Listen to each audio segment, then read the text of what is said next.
कभी चोरी की है? ऐसी चोरी जो लीगल हो, जहां घर का मालिक खुद आपके लिए दरवाजे खोले और कहे आओ और सामान ले जाओ। भारत में कुछ ऐसा ही हो रहा है इलेक्टोरल बॉन्ड्स के जरिए। एज ए सिटीजन आपको हर पैसे का हिसाब रखना पड़ता है। कुछ हजार रुपए भी इधर के उधर हुए तो इनकम टैक्स डिपार्टमेंट पेनल्टी मारता है। टैक्स पेयर्स के लिए रूल स्ट्रिक्ट हैं, कंपनीज के लिए कंप्लायंसेस स्ट्रिक्ट हैं। एक सैलरीड एम्प्लॉय को हाथ में पैसा आने से पहले ही उसमें से टैक्स कट करके ही पैसा आता है। तो पॉलिटिकल पार्टीज को पैसा कहाँ से आ रहा है? ये बात सीक्रेट क्यों? इलेक्टोरल बॉन्ड्स को कुछ लोग दुनिया का सबसे बड़ा स्कैम कह रहे हैं और ऐरे गहरे लोग नहीं। हमारे फाइनेंस मिनिस्टर निर्मला सीतारमण के हस्बैंड ने भी इस इशू को दुनिया का सबसे बड़ा स्कैम कहा है। क्या है इसका सच और इससे हमें क्या फर्क पड़ता है? आइए जानते हैं आज के इस वीडियो में। आपको लग रहा होगा कि नेशनल अवार्ड के बाद हमारा एटीट्यूड बदल जाएगा, हम सवाल पूछना बंद कर देंगे और बिक जाएंगे। सरकार को पोल्यूशन पर बात करनी होगी, क्रिमिनल्स को सीटें देना बंद करना होगा और इंटरनेशनली हमारे पासपोर्ट की रैंकिंग सुधारनी होगी। हमारा पासपोर्ट सबसे बेस्ट है, सरकार में कोई क्रिमिनल है ही नहीं, हमारी हवा सबसे प्योर है। Thank you so much for all the faith that you have shown in us, but you are wrong. आज हम समझेंगे कि सुप्रीम कोर्ट ने इलेक्टोरल बॉन्ड्स के अगेंस्ट जंग क्यों छेड़ी, इलेक्टोरल बॉन्ड्स में एग्जैक्टली प्रॉब्लम्स क्या है, क्यों हर एक पॉलिटिकल पार्टी के हाथ इस इशू में गंदे हुए हैं और क्या ये मुद्दा सिर्फ भारत में ही होता है या हर जगह होता है। बॉटम लाइन क्या है, चलिए समझते हैं। दुनिया भर में होने वाले इवेंट्स आप और मुझ जैसे कॉमन मैन को अफेक्ट करता है, फिर वो कोई स्कैम हो या फिर एआई जैसा रेवोल्यूशन। 2024 की शुरुआत ले ऑफ से हुई। गूगल, Amazon, माइक्रोसॉफ्ट हजारों की तादाद में लोगों को फायर कर रहे हैं और इसका एक मेन रीजन है एआई यानी आर्टिफिशियल इंटेलिजेंस। एक तरफ इन्फ्लेशन बढ़ रहा है और दूसरी तरफ ग्लोबल स्केल पर रिसेशन भी आ सकता है। ऐसे सिचुएशन में हम इंडियंस खुद का फ्यूचर सिक्योर कैसे कर सकते हैं? एआई को विलेन नहीं दोस्त कैसे बना सकते हैं? सोल्यूशन है एक 3 आवर चैट जीपीटी और एआई का वर्कशॉप। ये होता तो एक पेड वर्कशॉप है, लेकिन आप हमारे खास ऑडियंस है, इसीलिए आप में से 1000 लोगों के लिए ये वर्कशॉप होगा बिल्कुल फ्री। ऑलमोस्ट 10 लाख लोगों ने इस वर्कशॉप को ऑलरेडी अटेंड किया हुआ है और वो लोग एआई की मदद से अपने आप को और अपने करियर को नेक्स्ट लेवल पर ले जा रहे हैं। एआई की मदद से स्मार्ट जॉब हंटिंग कर रहे हैं, यूनिक और हाईली अपीलिंग रेज्यूमेस बना रहे हैं, कॉम्प्लेक्स डेटा को इंटरेस्टिंग तरीके से प्रेजेंट कर रहे हैं और पर्सनल ब्रांडिंग को नेक्स्ट लेवल पे ले जा रहे हैं। मैंने खुद पिछले साल ग्रोथ स्कूल का ये एआई वर्कशॉप किया था और मैं इसे 5 आउट ऑफ 5 रेटिंग दूंगा। चाहे आप कोई भी डिपार्टमेंट से हो, आईटी, सेल्स, मार्केटिंग या एचआर, फाउंडर हो या फ्रीलांसर, ये वर्कशॉप सबके लिए है। और पहले 1000 व्यूअर्स के लिए ये वर्कशॉप है बिल्कुल फ्री। तो आज ही अपना स्पॉट रिजर्व कीजिए, देरी मत कीजिए, कहीं एआई के रेस में आप पीछे ना छूट जाए। चैप्टर 1 इलेक्टोरल बॉन्ड्स के आइडिया। बात है 2017-18 की, जब अरुण जेटली जी ने पॉलिटिकल फंडिंग के लिए एक नया रास्ता इंट्रोड्यूस किया। अरुण जेटली जी तब हमारे फाइनेंस मिनिस्टर थे और उन्होंने इलेक्टोरल बॉन्ड्स इंट्रोड्यूस की, लेकिन कैसे? मनी बिल के तौर पर, जिसकी वजह से राज्यसभा में इस मुद्दे पर वोटिंग नहीं हुई और इलेक्टोरल बॉन्ड्स पॉलिटिकल पार्टीज के लिए पैसे खाने का एक लीगल बिजनेस बन गया। ये रूट यानी ये तरीका कितना सही है और कितना गलत, ये मामला अभी भी सब जुडिस है, यानी कोर्ट्स ने इस पर फैसला नहीं सुनाया है। ये बॉन्ड्स काम कैसे करते हैं? एसबीआई इन बॉन्ड्स को इन डिनोमिनेशंस में प्रस्तुत करता है। ये बॉन्ड एक कूपन की तरह काम करता है, कोई भी इन बॉन्ड्स को खरीद सकता है और किसी पॉलिटिकल पार्टी को दे सकता है। 15 दिनों के अंदर अंदर उस पॉलिटिकल पार्टी को एसबीआई में जाकर बॉन्ड्स के बदले पैसे लेने पड़ते हैं। You see, इलेक्टोरल बॉन्ड्स की खासियत ये थी कि खरीदने वाले को ये अश्योरेंस दिया गया था कि ये बॉन्ड्स अनोनिमस होंगे, यानी किसने किसे डोनेट किया है और कितना डोनेट किया है ये कभी पता नहीं चलेगा। आपको बता दें कि सेक्शन 80 GGC के अंडर किसी भी पॉलिटिकल पार्टी को या इलेक्टोरल ट्रस्ट को किसी इंडिविजुअल ने दिए हुए डोनेशंस टैक्स फ्री होते हैं। वैसे ही प्रोविजन सेक्शन 80 GGB में कंपनीज के लिए भी है। ये प्रोविजन इलेक्टोरल बॉन्ड्स के पहले भी था और बाद में भी होने वाला है, यानी ये लोगों के लिए टैक्स बचाने का एक बेहतरीन तरीका है। कैसे?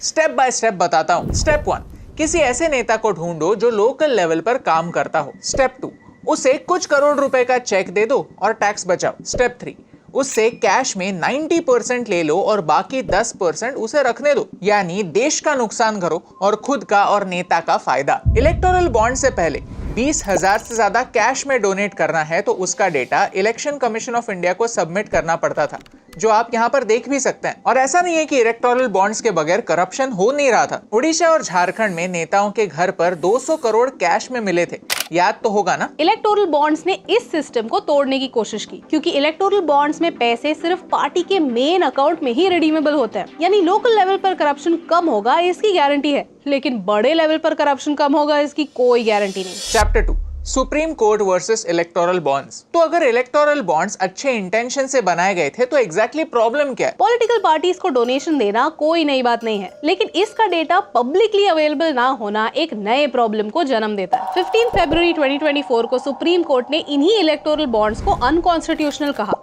और एसबीआई को 21 दिन दिए इन बॉन्ड्स के बारे में सारी information election commission of India को देने के लिए। इसमें date of purchase, name of purchaser and name of political party शामिल होना जरूरी था। एसबीआई यहाँ डीले करने की कोशिश कर रहा था, कह रहा था कि उन्हें डेटा कलेक्ट करने के लिए 4 महीने लगेंगे। कहा कि कोई सेंट्रल डेटाबेस था ही नहीं। ये समझने के लिए आपको एक्सपर्ट होने की जरूरत नहीं है कि 4 महीने में इलेक्शंस खत्म हो जाते और ये इन्फॉर्मेशन सामने आने से पहले पब्लिक वोट दे चुकी होती। सुप्रीम कोर्ट ने ऑब्वियसली नो कहा। एसबीआई भारत की लार्जेस्ट पब्लिक सेक्टर बैंक है जो 50 करोड़ कस्टमर्स को सर्व करती है। उनके लिए सिर्फ 22,217 इलेक्टोरल बॉन्ड्स का डेटा प्रेजेंट ना कर पाना बहुत ही सरप्राइजिंग बात थी। फाइनली ये डेटा रिवील हुआ और पता चला कि अलग अलग पॉलिटिकल पार्टीज को सेम डोनर से भी पैसे मिले हैं। Future gaming and hotel services ने 1368 करोड़ रुपए डोनेट किए और वो भी अलग अलग पार्टीज को। ये बात सिर्फ एक डोनर की नहीं, अलग अलग डोनर्स में ये एक पैटर्न दिखता है। लेकिन लॉजिक क्या हो सकता है? यूजुअली अगर किसी कंपनी को एक पॉलिटिकल पार्टी को सपोर्ट करना है तो उसे ही सपोर्ट करना चाहिए, लेकिन अगर एक कंपनी अलग अलग पॉलिटिकल पार्टीज को डोनेट करती है तो लगता है कि वो सबको पैसे खिला रहे हैं ताकि वो चुप बैठे, अपना मुंह ना खोले। चलिए डेटा देखते हैं। टोटल इलेक्टोरल बॉन्ड्स में से 47.5% एक पार्टी को यानी बीजेपी को मिले, जिनकी टोटल वैल्यू है 6060 करोड़। लेकिन बाकी के पॉलिटिकल पार्टीज ने भी इस स्कीम का भरपूर लाभ उठाया है, जैसे कि तृणमूल कांग्रेस ने 1609 करोड़, कांग्रेस ने 1421 करोड़, डीएमके ने 639 करोड़। यानी अगर अज्यूम किया जाए कि ये सारे पैसे भ्रष्टाचार के पैसे हैं तो सारे पार्टीज चोर हैं, किसी के भी हाथ दूध से धुले हुए नहीं हैं। एक पार्टी का दूसरे पार्टी को चोर कहना हिपोक्रेसी है। या तो सब चोर है या फिर कोई भी चोर नहीं है। 1000 रुपए की चोरी और 6000 रुपए की चोरी में सिर्फ अमाउंट का फर्क है, चोरी का नहीं, लीगैलिटी का नहीं। चैप्टर 3, तो प्रॉब्लम क्या है? चलिए अब समझते हैं कि इलेक्टोरल बॉन्ड के केस में प्रॉब्लम्स क्या थे। आप किसी भी कैंडिडेट को वोट क्यों देते हैं? यही सोचकर कि वो आपका लीडर होगा, आपके प्रॉब्लम्स पर सॉल्यूशन ढूंढेगा और पार्लियामेंट में आपके लिए फाइट करेगा। लेकिन अगर उसी लीडर की पार्टी को हजारों करोड़ रुपए एक ऐसी कंपनी से आ रहे हैं जो आपके खिलाफ हो, तो फॉर एग्जाम्पल आपके एरिया में एक फॉरेस्ट है जहाँ माइनिंग होने वाली है, आपको लगता है कि माइनिंग नहीं होनी चाहिए, तो आप एक ऐसे लीडर को वोट देते हो जो अपने भाषण में कहता है कि माइनिंग होने नहीं देंगे। लेकिन उसी लीडर की पार्टी को एक ऐसी कंपनी ने पैसे दिए हैं जो माइनिंग के कॉन्ट्रैक्ट के लिए बिड कर रही है, तो नेचुरली वो आपके एक वोट की कदर करेगा या डोनेशन की। यहाँ कॉन्फ्लिक्ट ऑफ इंटरेस्ट का मुद्दा सामने आता है। पहले डोनर्स का नाम क्लियर नहीं था तो आपके लिए ये फिगर आउट करना इम्पॉसिबल था कि एग्जैक्टली किस पार्टी को किसने डोनेट किया। लेकिन सुप्रीम कोर्ट के डिसीजन की वजह से अब ये डेटा सबके सामने है। सुप्रीम कोर्ट ने तो ये भी कहा कि जो कंपनीज खुद प्रॉफिट ही नहीं कमाती वो कैसे और क्यों पैसे डोनेट करेंगी। यानी इलेक्टोरल बॉन्ड्स के कंट्रीब्यूशन पर कंपनी के नेट प्रॉफिट के बेसिस पर कोई ना कोई कैप होना जरूरी है। पब्लिक कंपनीज के लिए शेयर होल्डर्स का अप्रूवल जरूरी है। लॉस मेकिंग कंपनीज के लिए पॉलिटिकल कंट्रीब्यूशन अवैध होना चाहिए। जिनके पेंडिंग गवर्नमेंट कॉन्ट्रैक्ट्स है या डिस्प्यूट्स या इन्वेस्टिगेशन जारी है, उन्हें कॉन्ट्रीब्यूशंस अलाउ ही नहीं होने चाहिए। पॉलिटिकल पार्टी और डोनेटिंग कंपनी की इंफॉर्मेशन पब्लिक डोमेन में अवेलेबल होनी चाहिए। 41 कंपनी जो सीबीआई, ईडी और इनकम टैक्स की इंक्वायरी से गुजर रही थी, उन्होंने कुल मिलाकर 2471 करोड़ रुपए रूलिंग पार्टी को डोनेट किए। फ्यूचर गेमिंग पर इनकम टैक्स का इन्वेस्टिगेशन चालू हुआ और 3 महीनों के अंदर अंदर उन्होंने 60 करोड़ के बॉन्ड्स बीजेपी को दिए। औरोबिंदो फार्मा पर ईडी की रेड हुई और कुछ ही समय में 5 करोड़ के बॉन्ड्स बीजेपी को मिले। आप ही सोचिए, क्या ये कोइंसिडेंस है? अब सवाल बनता है कि क्या इन्वेस्टिगेशंस पर इन डोनेशंस का कुछ इम्पैक्ट हुआ?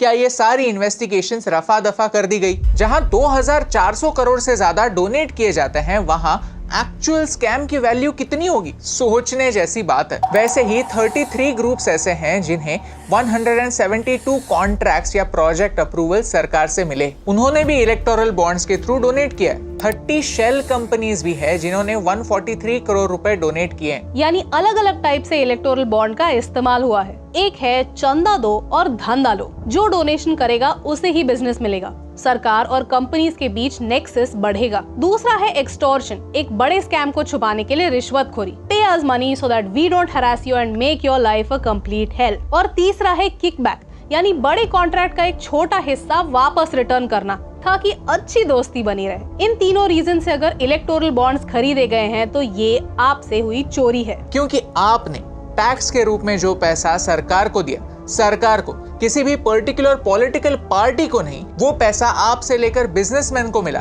कैंपेनिंग में यूज हुआ, और ये प्रॉब्लमैटिक है। बट ये सारी बातें एट दिस मोमेंट सिर्फ एलिगेशंस हैं। आज तक कोर्ट में सिर्फ ये प्रूव हुआ है कि बिजनेसेस ने पॉलिटिकल पार्टीज को इलेक्टोरल बॉन्ड के रूप में पैसे दिए। वो क्यों दिए हैं, एग्जैक्ट रीजन क्या है, इसका खुलासा अभी तक नहीं हुआ। रीजंस को पिन पॉइंट करना डिफिकल्ट है। इन सारी बातों में सबसे बड़ा प्रॉब्लम यही था कि कंपनीज को बताया गया था कि आपके डोनेशन का डेटा प्राइवेट रखा जाएगा, ये डेटा अनोनिमस होगा और ये फंडिंग कहां से आई है ये पता करना इम्पॉसिबल होगा, जो एक वोटर के राइट टू इन्फॉर्मेशन को वायलेट करता है। इस मेन प्रॉब्लम को सुप्रीम कोर्ट ने एड्रेस किया है और ये सारा data election commission of India के वेबसाइट पर पब्लिकली अवेलेबल किया है। अब ये वोटर पर है कि वो डेटा को कैसे इंटरप्रेट करता है। चैप्टर 4, क्या ये स्कैम है? पॉलिटिकल फंडिंग सिर्फ भारत में ही नहीं, हर बड़ी डेमोक्रेसी में होती ही है। अमेरिका में तो लॉबीज होती हैं, tobacco lobby, pharma lobby, insurance lobby अपने फेवरेट कैंडिडेट के कैंपेन्स को फंड करती हैं और इन रिटर्न उन्हें जैसे चाहिए वैसे पॉलिसी बनवा लेती है। ये एक बड़ा प्रॉब्लम है क्योंकि इससे डेमोक्रेसी सिर्फ ऑन पेपर ही रह जाती है। यानी अल्टीमेटली आप वोट तो दे सकते हैं लेकिन कुछ बिजनेसेस पॉलिसी को कंट्रोल करते हैं। इसे ओलिगार्की कहते हैं, जो रशिया में आज भी है। चंद लोगों के हाथ में पावर और डेमोक्रेसी सिर्फ पेपर पर। क्या इलेक्टोरल बॉन्ड्स एक स्कैम है? इस सवाल का जवाब उतना आसान नहीं है जितना लगता है। अगर आप सुप्रीम कोर्ट की फाइनल जजमेंट पढ़ेंगे तो आपको नोटिस होगा कि उन्होंने भी स्कैम इस शब्द का इस्तेमाल एक भी बार नहीं किया। Elections require money, campaigning requires money. Audience में से कई लोगों को लगता होगा कि इलेक्शंस सिर्फ कांग्रेस, बीजेपी और आप ऐसी बड़ी बड़ी पार्टीज में होती हैं, लेकिन असल में भारत में 6 नेशनल पार्टीज, 56 स्टेट पार्टीज और तो और 2700 से भी ज्यादा छोटी बड़ी अनरिकॉग्नाइज्ड पार्टीज हैं। सिवाय इनके इंडिपेंडेंट कैंडिडेट्स भी इलेक्शंस लड़ते हैं, लेकिन कितने % सक्सेसफुल होते हैं ये डेटा देखिए। 1951 में इंडिपेंडेंट कैंडिडेट्स का सक्सेस रेट 6.9% था, जो धीरे धीरे कम होकर 2014 तक 0.1% हो गया। ऐसा नहीं है कि कम लोग इंडिपेंडेंटली इलेक्शंस लड़ रहे हैं। 1951 में जहां कुछ 1800 इंडिपेंडेंट कैंडिडेट्स थे, 2014 में 8000 से भी ज्यादा इंडिपेंडेंट कैंडिडेट्स थे, लेकिन आप में से कई लोगों ने उनके बारे में सुना भी नहीं होगा। क्यों? क्योंकि उनके पास कैंपेनिंग के लिए पैसे नहीं होते। पैसे किनके पास होते हैं? पॉलिटिकल पार्टीज के पास, जो रैलीज में, एड्स में, पब्लिसिटी में खर्च कर सकते हैं। एक ट्रेलर के बगैर पिक्चर भी नहीं बिकता तो नेता क्या बिकेगा? इलेक्टोरल बॉन्ड्स एक बड़ा इशू है और उससे भी बड़ा एक इशू है और वो है पॉलिटिकल फंडिंग ट्रांसपेरेंट ना होने का इशू। पॉलिटिकल पार्टीज को फंड करने के लिए टैक्स कंसेशन मिलना जरूरी क्यों? पॉलिटिशियंस को फंड करके कौन सी देश सेवा हो रही है? आई हेट टू से this, I absolutely do, but जो दिखता है वही बिकता है और जो बिकता है वही सबसे ज्यादा दिखता है। 2017 से पहले, इलेक्टोरल बॉन्ड से पहले, क्या पॉलिटिकल पार्टीज को फंडिंग नहीं मिला करती थी? ऑफ कोर्स मिला करती थी। अरुण जेटली जी का ये भाषण सुनिए। इलेक्टोरल बॉन्ड्स की एक स्कीम बनेगी और मैं चाहूंगा कि सभी राजनीतिक दल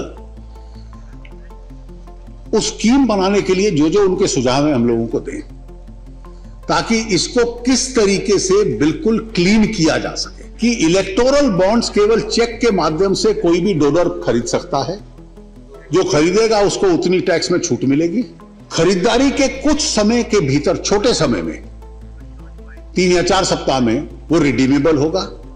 केवल पॉलिटिकल पार्टी के अकाउंट में होगा और केवल हर पार्टी का एक अकाउंट होगा जो प्री डिक्लेयर्ड होगा इलेक्शन कमीशन में, इसमें रिडीमेबल होगा। चलिए फोकस भारत पर करते हैं, ब्लेम गेम से आगे बढ़ते हैं और समझते हैं कि हार्ड ट्रूथ्स क्या है। क्या इलेक्टोरल बॉन्ड्स अनफेयर हैं? यस, क्योंकि वो डोनर की आइडेंटिटी को छुपाते हैं और इससे करप्शन बढ़ सकता है। क्या इलेक्टोरल बॉन्ड्स अच्छे इंटेंशन से सामने लाए गए थे? The answer is also yes. Political funding के बगैर कैंपेनिंग नहीं होती और अगर पॉलिटिकल पार्टीज को फंड करने के लीगल तरीके नहीं मिले तो वो इलीगल तरीकों का इस्तेमाल करेंगे, गैंगस्टर्स से पैसे लेंगे, ब्लैक मनी रखेंगे। ये कैंपेनिंग का पैसा ब्लैक मनी होना चाहिए या व्हाइट मनी, यही मुद्दा था और आज भी है। क्या इससे करप्शन कम हुआ है? यस एंड नो, क्योंकि लोकल लेवल पर जो कॉर्पोरेटर्स आपको तंग करने आते हैं, रास्ते खोते हैं और आपकी जिंदगी को मुश्किल करते हैं, उनको इलेक्टोरल बॉन्ड से कोई फर्क नहीं पड़ता। तो वो तो करप्शन करेंगे ही, वो तो पैसे खाएंगे और वसूली करने आएंगे भी। चलिए मूल मुद्दे पर आते हैं। क्या इलेक्टोरल बॉन्ड स्कैम है? Well it depends. The answer is yes. अगर आपको लगता है कि पॉलिटिकल पार्टीज और कंपनीज के बीच कोई भी फाइनेंशियल कनेक्शन नहीं होना चाहिए, इलेक्शंस मेरिट के तौर पर तभी होंगे जब कोई भी पार्टी कैंपेनिंग करेगी ही नहीं, पॉलिटिकल फंडिंग लेगी ही नहीं। लेकिन अगर आपका जवाब हाँ है तो जिम्मेदारी आपकी भी बनती है कि आप हर उस कैंडिडेट को एक इक्वल मौका दे जिसके पार्टी के बारे में आपने कभी सुना ना हो। आपके वोट के बारे में आप सिर्फ इलेक्शन के दिन पर ही नहीं, इलेक्शन से पहले भी और बाद में भी थोड़ा सोचें। ECI के वेबसाइट पर जाएं और देखें कि आपके एरियाज में कौन कौन से कैंडिडेट्स खड़े हैं और वो आपको एग्जैक्टली क्या प्रॉमिस कर रहे हैं। क्या इलेक्टोरल बॉन्ड स्कैम है? The answer is no, क्योंकि सुप्रीम कोर्ट की फाइनल जजमेंट में भी स्कैम इस शब्द का एक भी बार इस्तेमाल नहीं हुआ है। एग्जैक्टली क्रिटिसिज्म डेटा पब्लिक ना होने के इशू पर हुआ है। ये स्कैम नहीं है। अगर आपको लगता है कि पॉलिटिक्स हमेशा से करप्शन से जुड़ा हुआ है, पैसे खाने का धंधा नया नहीं है, बस तरीका अलग है। आज तक हर पॉलिटिकल पार्टी ने इलेक्टोरल बॉन्ड्स का इस्तेमाल किया है एक्सेप्ट CPI। अगर इसे स्कैम कहना है तो हर पॉलिटिकल पार्टी के फंड्स को फ्रीज करना चाहिए और हर एक इलेक्शन कैंडिडेट को खारिज करना चाहिए। फ्रेश इलेक्शंस होने चाहिए। जो भी पैसे इलेक्टोरल बॉन्ड से आए हैं वो सारे कंसोलिडेटेड फंड ऑफ इंडिया में जाने चाहिए, ताकि वो उन चीजों पर खर्च हो जिनसे हमें फर्क पड़ता है, जैसे एजुकेशन, हेल्थ केयर, एनवायरमेंट। अगर पॉलिटिकल फंडिंग के स्कैम को रोकना है तो एक तरीका है, कैंपेनिंग पर होने वाले खर्चे पर एक लिमिट लगाओ। कह दो कि कोई भी कैंडिडेट अपने कैंपेन पर 10 लाख से ऊपर खर्च नहीं कर सकता और कोई भी एक पार्टी इन टोटल 10 करोड़ से ऊपर खर्च नहीं कर सकती। वीडियो के एंड में let us ask some hard questions. Can the supreme court ask the donors the real reasons why they made these donations? क्या हर पार्टी खुलकर सामने आ सकती है और कह सकती है कि अगर इलेक्टोरल बॉन्ड से नहीं तो फिर पॉलिटिकल फंडिंग होगी कैसे, कैंपेनिंग होगी कैसे? क्या एक वोटर किसी भी काबिल इंसान को वोट देगा जिसने कोई भी कैंपेनिंग की ही नहीं? क्या इलेक्शंस को फंड करने का कोई ऑल्टरनेट और कोई सही तरीका हम सजेस्ट कर सकते हैं? ये सवाल इंपॉर्टेंट है और ये सब तक पहुंचना जरूरी भी, उतना ही जरूरी जितना ये AI का वर्कशॉप सब तक पहुंचना जरूरी है। Don't forget to check out Growth School. AI के साथ अपने फ्यूचर को सिक्योर कीजिए और खुद के करियर को AI का एडवांटेज दीजिए। आप में से पहले 1000 व्यूअर्स जो नीचे दिए गए लिंक पर क्लिक करेंगे और रजिस्टर करेंगे, उनके लिए ये वर्कशॉप होगा बिल्कुल फ्री। सो हरी अप, कहीं ये फ्री मौका छूट ना जाए। इलेक्टोरल बॉन्ड्स में कई सारे फ्लॉज हैं। ट्रांसपेरेंसी का फ्लॉ है, क्विड प्रो को का फ्लॉ है, एक्सटॉर्शन का फ्लॉ है और हमें एज ए सिटीजन ये याद रखना होगा कि देश का पैसा कैंपेनिंग के लिए यूज होना गलत है। स्कैम्स को छुपाने के लिए अथॉरिटीज को ब्राइब्स देना गलत है, वसूली गलत है और इसीलिए आपसे रिक्वेस्ट है कि आने वाले इलेक्शंस में काबिल कैंडिडेट्स को वोट दें। इलेक्शन के दिन को छुट्टी का दिन नहीं, कर्तव्य का दिन माने। और यही इंपॉर्टेंट बात आप तक पहुंचाने से मुझे फर्क पड़ता है।